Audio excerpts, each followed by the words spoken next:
เรียบร้อยแล้วเ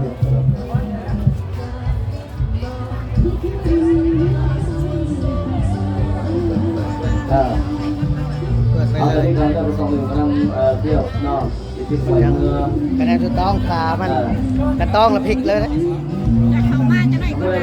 เล่นใจ แล้วเปิดไว้เลยมันสิเดี๋ยวมันสิกระเทินจะได้เพื่อจะคว้ามันใส่ตัวนี้ใส่ตัวนี้แน่ยากเอากำลังเลย ปีนี้ก็เป็นปี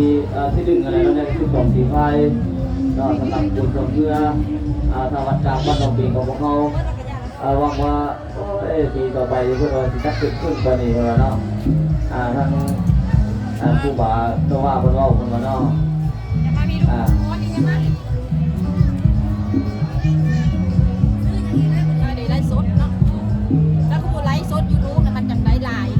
บ่มันเสียงรบกวน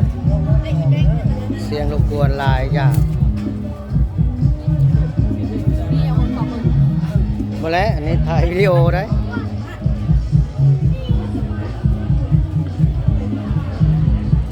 ที่ถ่ายวิดีโออันเอาแต่ละคู่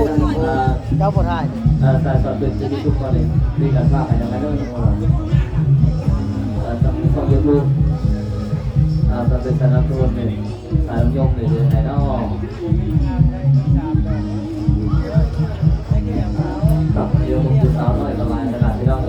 ตามเกี่ยวยกเลยเนาะบรรยากาศตอนนี้โอ้พูดอะไรที่เราเลยเนาะ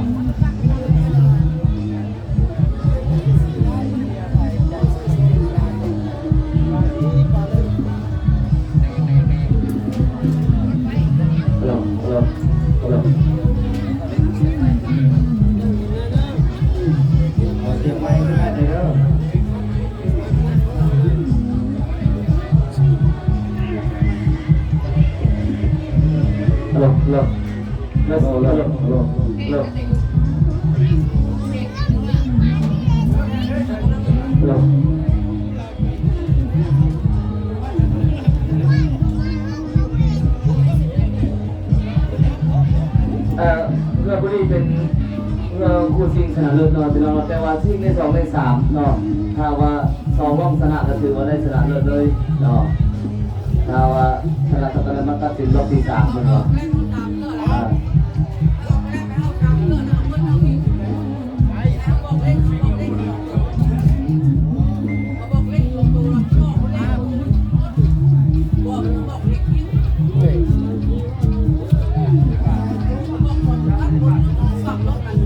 ทั้งสองครับเองแล้วทั้งสองครับเองแล้ว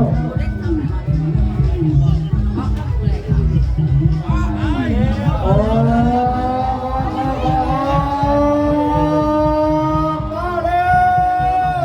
เรือทั้งสองนะบอกมาด้วยตัวไวคือปากคนเที่ยวนี้ไปให้ไกล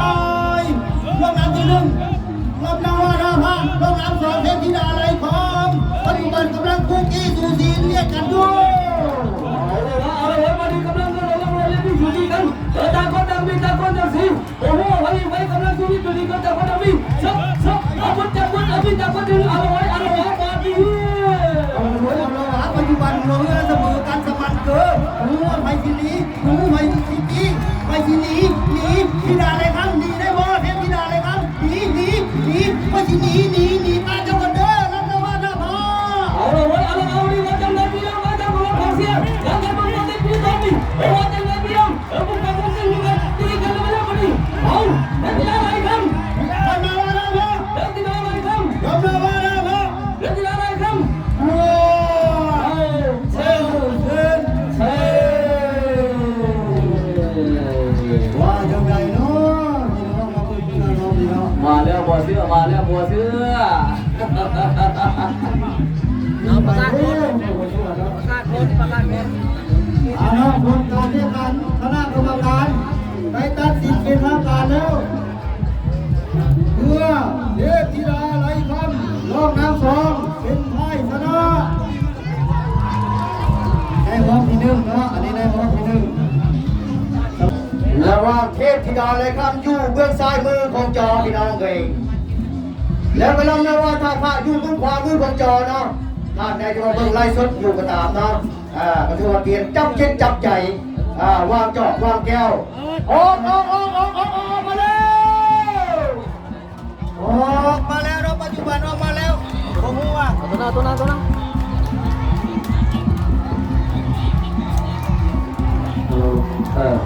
โอ้ยเราเคยมีแต่คนที่ใส่ไปเด้อปัจจุบันเอาโอ้โหเพื่อทั้งสองรับเป็นอย่างไรปัจจุบันยังเมื่อกี้อยู่ดีด้วยเชี่ยทีกันอยู่เอามาเบิ่งน้ำกันนะโอ้โหเพื่อรับได้ทีนี้โอ้โหรับได้ทีนี้โอ้โหรับได้ทีนี้ปัจจุบันยังเมื่อกี้อยู่ดีสู้ทีกันอยู่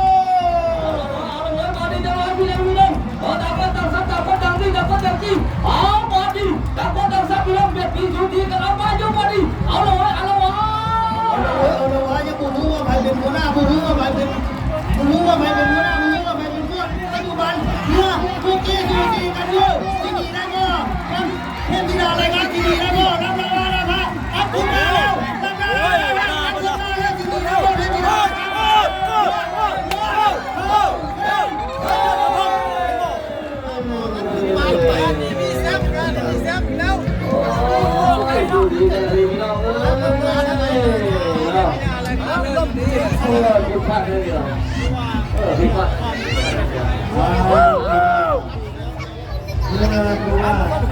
ยกเป็นสองน้ำกับออกจากคนไทยแล้วคณะกรรมการได้แจ้งคณะกรรมการออกมาแล้วประกาศการแข่งขันระหว่างเรือทั้งสองทีมระหว่างมหาเทพเรียกลำนวาท่าพระเนาะและก็เทพธิดาเลยครับก็ถือว่าเทพธิดาเลยครับเป็นผู้เข้าแข่งขันครั้งที่หนึ่งยังอีกครั้งหนึ่งลำนวาท่าพระเป็นผู้เข้าแข่งขันครั้งที่สองขอเสียงตบมืออีกหนึ่ง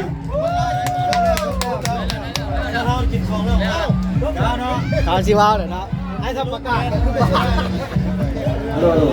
มันจะรวมเนี่ยเรามาว่าประเทศสาว เป็นขนาดเนาะ